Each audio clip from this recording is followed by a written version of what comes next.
in his public administration in the 1990s, he wanted to help immigration in America so much that there was no way to deport an immigrant to come into the United States for any reason unless they had committed a crime.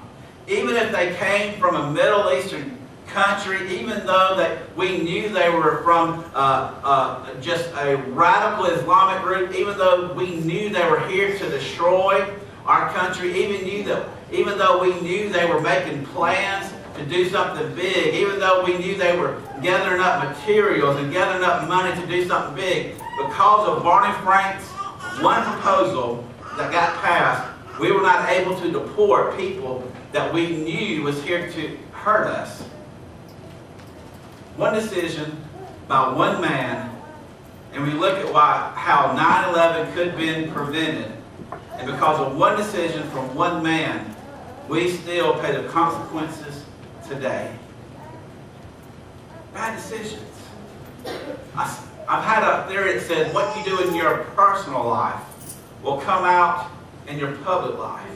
If you make bad decisions in your personal life, you will probably make bad decisions in your public, administrative, and business life. So I looked more at Barney Frank, and it said that Barney Frank just got caught a couple of years ago that his life partner, he made a decision. He said, as my life partner, I want another man. Bad decision. Bad decision.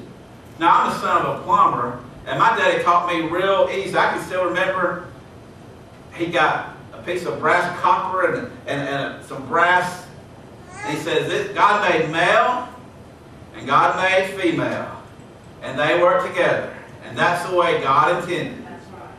Two males don't work. Two females don't work. But why do we put people in charge that make bad personal decisions, and then we wonder why our country's in the shape that it's in? Bad decisions. I've made two predictions in the last year. About 2 months ago, I said there's going to be a lady, she's about to have 8 babies. Then I found out everything wasn't square and everything wasn't right. And now she's got a name that the news makes fun of her called Hmmmm. Seen her, she's just on about every news program. Even before she had her babies, I said, just wait. Just wait, time's going to tell. She's going to turn out to be crazy. I mean, this is just not what normal folks do. And then I found out she had 14 kids, living with her mom and daddy, and then put them in debt, about to lose their house, and we paying for her kids. And now we can't afford to have our own kids because we're paying for everybody else's. Bad decisions. The second prediction I made about a year ago, I said because of the economic situation in America, I really believe for just some odd reason that the church and houses of worship would be affected like never before. I said, you know, I really think if it hits churches and nonprofit organizations as bad as what I think it will, that some of the houses of worship and churches and nonprofit organizations will go out of business. Not because I knew everybody's business, or not because I studied church finance on a national scale, but I know this. What pastors do in private affect their ministry in public. And if you show me a politician that screws up and makes bad decisions in their private life, they will screw up and make bad decisions in their public life. And if you show me a pastor that's in debt over his head, overextended in his personal life, it's not too long before his church or his ministry or his business will be in bad shape. Nobody likes to talk about money at church, including pastors.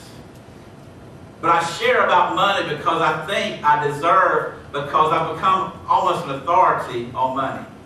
Because I live what I preach. I live what I preach. I had a goal before we ever got married that said, I desire to be debt-free. I desire to live in a house that's paid for. I desire to drive cars that are paid for. I desire to work out a plan that I have money in the bank for a rainy day. It's taking time. It's taking sacrifice. It's taking help from our in-laws, from gifts, from sacrificing to help us do our house. But we made good decisions. And even though we made 25% less this year in our business than any other year in the past, our house is paid for. Our cars are paid for. Our credit cards are paid off at the end of the month, every month. We've got 2 or 3 months savings in the bank for the first time we've ever had, going on 8 years of marriage. I live what I preach. And what I do in my personal life, I do in my public life. This church, even though we have a mortgage, is paid for. It's being paid for. No stress. Our credit cards are paid off at the end of every month. Even we put about $30,000 in remodeling this facility, and within about 3 or 4 months, it's paid for. Amen. What I do in my private life, I do in my public life. You know that the average American carries about $117,000 of debt? And of that $117,000, almost $8,000 the average American family carries debt on its credit card. If you pay 7% interest on that $7,000 or $8,000, the average American family pays almost $1,500 a year on interest alone on credit cards. What does that have to do with us? You know that if every family that came to this church, we minister to about 100 different families that call Restoration Church home. If every family that attends our church would have taken that $1,500 and given it to the work of the kingdom instead of to the credit card company, we'd have doubled our annual income. We could have gave an extra $150,000 to the work of the kingdom instead of giving it to MasterCard, American Depression, Visa. What we could do just with what we pay on our credit card debt in interest, we could have gave to the kingdom and doubled what we are doing for the kingdom alone. Turn with me to Matthew chapter 11, verses 28. See, my dad taught me those 2 things about money a long time ago that made me go, Get a house and get it paid for quickly as possible. If you mortgage your house over 30 years, you will pay 2.5 times what you initially purchased the house for. If you buy a house for $100,000 over 30 years, you will have paid $250,000 for that house. How many of you want to be debt-free? Amen. I believe it. I believe it works because it's in the Bible. Matthew chapter 11. I want to share with you a few things that I've read time and time again in my Christian life. The first time I read them, I just went, Didn't make much sense then, but as I get older, it's making a lot of sense. It says in Matthew chapter 11, verse 28, Then Jesus said, Come to me, all of you who are weary and carry heavy burdens, and I will give you rest. I will give you rest.